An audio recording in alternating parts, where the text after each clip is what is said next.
Fundada en 1954 y tras 60 de existencia, por sus muros pasaron miles de infantes, hasta que un buen día, luego de que las autoridades federales recibieran más de 50 denuncias sobre diversas irregularidades, se llevó a cabo un operativo de rescate.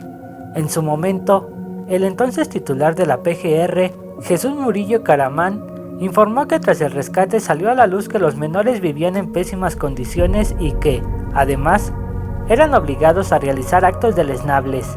Por otra parte, al hacerse público el caso, la verdad sobre lo que ocurría en el interior del albergue consternó aún más, pues se conoció que los niños vivían entre ratas, cucarachas, chinches y pulgas, y por tal motivo se infería que era el peor trato en el que un niño podría vivir, máxime si eran obligados, como afirman los medios, a realizar actos sexuales contra su voluntad o si eran explotados laboralmente, incluso si solo pedían limosna.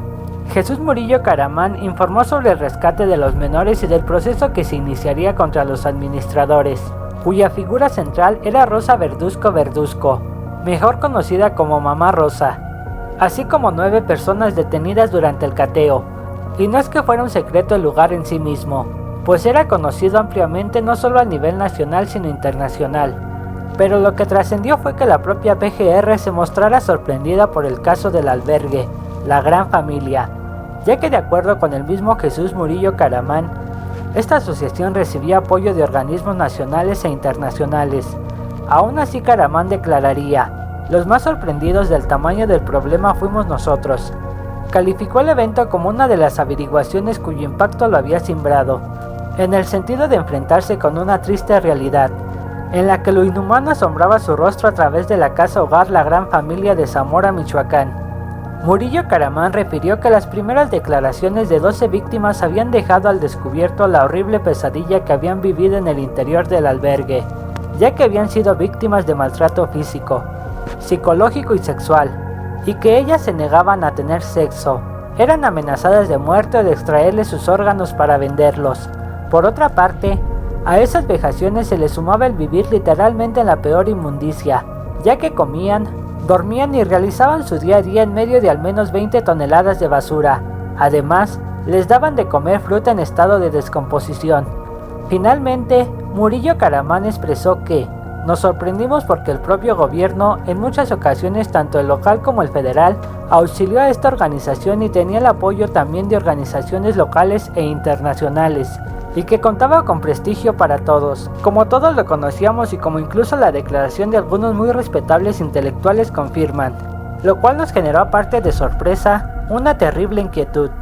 Niños relataron abusos sexuales, físicos y psicológicos. El albergue del horror era considerado uno de los centros al cual se le podía confiar el cuidado de los menores, pues tenían apoyo del propio gobierno. Tras el rescate de los menores del albergue La Gran Familia en Zamora, Michoacán, una verdad velada dejaría de ser solo un rumor. La realidad de los niños sin familia ni hogar parecía adquirir una dimensión atronadora en un país que le había declarado la guerra al narcotráfico. No obstante, la distracción estaba en otro punto colindante, dado que Michoacán atravesaba por momentos dificultosos en cuanto al repunte del crimen organizado. Por otra parte, y el que mayor difusión abarcaba en los noticieros. Y en el momento del descubrimiento sobre el acontecido con el albergue, no fue sino la punta del iceberg de un sistema deficiente que dejaba en el desamparo a los más desprotegidos, los niños, quienes necesitaban toda la voluntad y el amor de la sociedad, ya que el futuro es de ellos. Pero tristemente nada ocurre como debería, porque el camino al infierno está empedrado de buenas intenciones, así que, con un atisbo de libertad, los niños rescatados comenzaron a relatar todo lo que habían padecido en relación con los maltratos tanto psicológicos como físicos. Tomás Herón de Lucio, entonces director de la Agencia de Investigación Criminal de la PGR, dio a conocer parte de las declaraciones de algunas de las víctimas de esos delitos. De tal forma, la configuración del infierno que habían vivido quedó plasmado al siguiente modo a través de la víctima 1. Declara haber sido sometido a maltratos físicos, psicológicos y sexuales por parte de una persona del género masculino, a quien solo conoce como el cito, quien lo obligaba a realizar sexo oral, amenazando con matarlo y extraerle los órganos para venderlos en caso de una negativa. Una segunda víctima narraría los maltratos a los que fue sometido. De tal forma, señaló que era lastimado en la cara y le pegaban con varas que ocupaban en la clase de música. Además, como castigo lo encerraban en un cuarto al que le llamaban el Pinocho. Uno a uno, los declarantes aumentaban la pena y la congoja de miles de niños que habían pasado por esa casa hogar sin voz que denunciara, soportando los maltratos y las vejaciones, como en el caso de una tercera víctima, quien contaría cómo abusaban físicamente de ella al ser sometida con una manguera en las piernas cuando no cumplía órdenes, aunado a que un trabajador del albergue la obligaba a realizar actos sexuales, por dinero a cambio. Y uno de los casos que mayor asombro causaba, ya de por sí, era que muchas de las víctimas declaraban haber sido retenidas en el albergue contra su voluntad. Allí habrían sido abusadas sexualmente por uno o varios de los administradores. Consternaba además en relación con este punto, que no solo habrían sido víctimas de violación, sino que además, producto de esos abusos, habrían quedado embarazadas, y lo más reprobable era el hecho de haberles provocado abortos mediante golpizas en diferentes y reiteradas ocasiones. De acuerdo con algunos testimonios, incluso habría cadáveres de niños cuyo deceso no fue reportado. En efecto, algunos de los menores rescatados también declararían, ya sin temor a las represalias, que en el predio de junto habían sido enterrados otros habitantes del albergue, por lo cual las autoridades comenzaron a buscarlos. Por su parte, Thomas Herón afirmaría que la Agencia de Investigación Criminal, a través de los servicios científicos, continuaría con los exámenes de identificación de las víctimas encontradas, si es que se trataba de seres humanos o de fauna silvestre, y con base a los resultados, a la brevedad daría mayores detalles a la opinión pública. No obstante, durante los primeros días, solo se conoció lo que aparentemente parecían ropas con sangre esparcidas alrededor del inmueble. Y es que entre la fetidez circundante, era difícil reconocer nada que no fuera el olor penetrante de la muerte. A la vista los ojos se llenaban de basura que se habían acumulado por meses o años. Nadie podría saberlo. Como tampoco hasta ese momento nadie podría afirmar o desestimar que hubiera algún cadáver de ser humano. El panorama era desolador. ¿Dónde podrían buscar?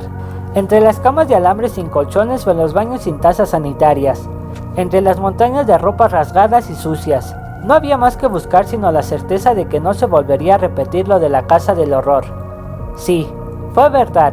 En un principio quizás su intención fue noble, pero cuando se desvió de su propósito de compasión y ayuda a los desprotegidos, ¿cómo es posible que esas caritas asombradas, asustadas y con gesto de ruego pudieran sobrevivir en un lugar que con los años fue adquiriendo un prestigio nacional e internacional? Y gracias a jugosas donaciones, aportaciones monetarias de instituciones privadas o no gubernamentales, así como del propio gobierno. ¿Qué debían buscar realmente las autoridades en este momento y, a partir de entonces, trazar la ruta para evitar lo acontecido? Nada. Después de ahogado el niño, tapan el pozo. El expresidente Vicente Fox fue uno de los primeros en salir a defender a la fundadora del albergue, Mamá Rosa, pues aseguró que se cometía una gran injusticia. Era sabido que él y su esposa Marta, oriunda de Zamora, Michoacán, habían mantenido una relación con Rosa Verduzco. Y no solo el presidente Fox y su esposa eran personajes reconocidos que abogaban por la fundadora de la gran familia, sino que pronto comenzaron a difundirse imágenes de Mamá Rosa con el entonces primer mandatario, Felipe Calderón, y su esposa Margarita Zavala, asimismo con los exgobernadores Leonel Godoy y Fausto Vallejo, entre otros personajes de la política, y no solo del ámbito político, sino cultural, pues de acuerdo con Majo Ciscar, de Animal Político, el mismo Enrique Krause habría abogado por Verduzco, aduciendo que visitaba el albergue periódicamente desde hacía más de una década. Por su parte, 25 intelectuales, entre ellos Elena Poniatowska, Juan Villoro y el Premio Nobel de Literatura 2008, Jean-Marie Gustave, firmaron un desplegado a favor de Mamá Rosa. De acuerdo con esa información, se desprendería una teoría que, no obstante, no pudo comprobarse. Si bien es cierto que Rosa Verduzco y su albergue La Gran Familia recibían montos millonarios en beneficio o para beneficio de los niños, la realidad y los hechos señalaban algo distinto. Por tal motivo, se planeó la posibilidad de que ese dinero fuera utilizado para financiar campañas políticas, aunque fue solo una conjetura en ese momento y, más tarde ya, con el caso enfriándose, se fue olvidando, y lo que más dejaba duda era el dicho del gobierno: ese gran asombro que le había causado enterarse del caso, si en un principio el mismo ente la financiaba. No obstante, ahora la linchaba mediáticamente, como si cortara por lo insano. Luego de que se llevara a cabo el rescate, de que se detuvieran 9 presuntos responsables, entre ellos a Rosa Verduzco, también conocido como la jefa, Mamá Rosa terminó en el hospital, pero además quedaría libre al no haber cargos en su contra. A sus 81 años, le quedaba aún un poco de fuerza para contemplar el desenlace de la historia de su vida, que era la historia del albergue. Tomás Herón informó en su momento que, aunque había señalamientos en su contra, se tenían que revisar una a una las denuncias para, en su caso, fincar responsabilidad. Tras el rescate, se incendió el albergue 3 veces y luego falleció Mamá Rosa. Su inocencia se perdió muy rápido en un mundo cada vez más acelerado. Allí donde fueron rescatados y cuyo destino fue incierto, la casa hogar que presuntamente se fundó en 1947, debido a la buena voluntad que desde su infancia tuvo Rosa Verduzco, llegó a albergar a más de 600 niños abandonados por sus padres. El nombre de Mamá Rosa le vino bien porque todos esos niños abandonados eran adoptados por ella, por lo cual llevaban su apellido. Cuentan que ella misma comenzó a edificar lo que más tarde sería el albergue, poco a poco y prácticamente con sus propias manos y con la ayuda de donaciones. Por más de 50 años estuvo activo y siempre dirigido por la rígida mano de Rosa del Carmen Verduzco Verduzco, mejor conocida como Mamá Rosa o la jefa. Durante años fue creciendo y por sus rincones pasaron muchos niños que se hicieron o aprendieron allí, pero que también padecieron de algún modo y doblemente, puesto que al ser abandonados por sus padres, lo mínimo que esperaban era llegar a un lugar donde padecieran otra pena. Quizás crecieron sin la esperanza de recuperar el amor de unos padres que se desentendieron de ellos, pero quizá la pregunta estribaba en por qué la vida los trataba tan mal. Parecería como si haber nacido hubiera sido su crimen, pero no. Las almas puras de los niños nada tienen de culpa ante los malos actos de las personas que fingen hacer el bien, aunque en el fondo busquen sacar algún provecho. No toca juzgar a las personas, pues tal como lo declaró el entonces arzobispo primado de México, nosotros damos sentencia de muerte y quisiéramos que aquellos que secuestran, que roban y asaltan mejor los mataran. Nada de juicios, que los desaparezcan. Sin embargo, Dios pide paciencia. Como Él tiene paciencia, ya vendrá el tiempo del juicio. Y, de algún modo, luego de los niños, parecería como si la ira de Dios hubiera caído sobre esa casa de miedo, ese albergue del terror, porque tras lo ocurrido en el despliegue de rescate, sobrevino el desmantelamiento del recinto. Luego, por accidente o intencionalmente, se incendió en 3 ocasiones. No obstante, no cayó aquel lugar, pero nada más había que hacer por él. Más tarde, no juzgada por el hombre y desconocemos si por la divinidad, Rosa Verduzco encontró su final 4 años más tarde a causa de un derrame cerebral. La historia del albergue y su fundadora llegó a su fin y quedó en la memoria todo lo repugnante que fue. Consta alguna evidencia de lo putrefacto que había, que era, que estaba haciendo. En torno al caso giraban demasiadas incógnitas, desde sus nexos con personajes políticos, las jugosas donaciones que no se utilizaban en beneficio de los niños huérfanos, la defensa que hizo un sector de la intelectualidad, entre otras muchas cosas. Pero lo más sorprendente es que a ojos de los gobiernos, local y federal, ocurriera todo eso cuando se trataba de una de las instituciones con más renombre no solo en México, sino en el extranjero, del cual elogiaban su función social. ¿Qué le pasó a Mamá Rosa para que desviara sus propósitos y cómo a un gobierno le puede pasar enfrente un problema de tal magnitud?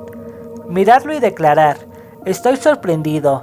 No obstante, la dualidad entre lo bueno y lo malo sobre cómo se juzga a Mamá Rosa no es el reflejo de lo que durante muchos años fue e hizo, pues debido a ello cosechó la admiración y el respeto de figuras importantes de la cultura y el pensamiento plural. Sin embargo, como se ha señalado, la duda mayor quedaría establecida en por qué, de los cuantiosos montos que recibía para beneficio de los inquilinos del albergue, con el paso de los años decayó, como si ese dinero hubiera ido a parar a otro lado y no a su verdadero fin. ¿Cierto o falso? Lo que se diga sobre ella solo servirá para configurar un poco su legado. Y bueno amigos, hasta aquí el video. Si les gustó, no olviden dejar su like y compartirlo con algún amigo si es que lo desean. Activar la campana de notificaciones para que YouTube les avise cuando subamos nuevo video. También no olviden suscribirse a este canal. En la descripción les voy a dejar los enlaces para que visiten todas nuestras redes sociales.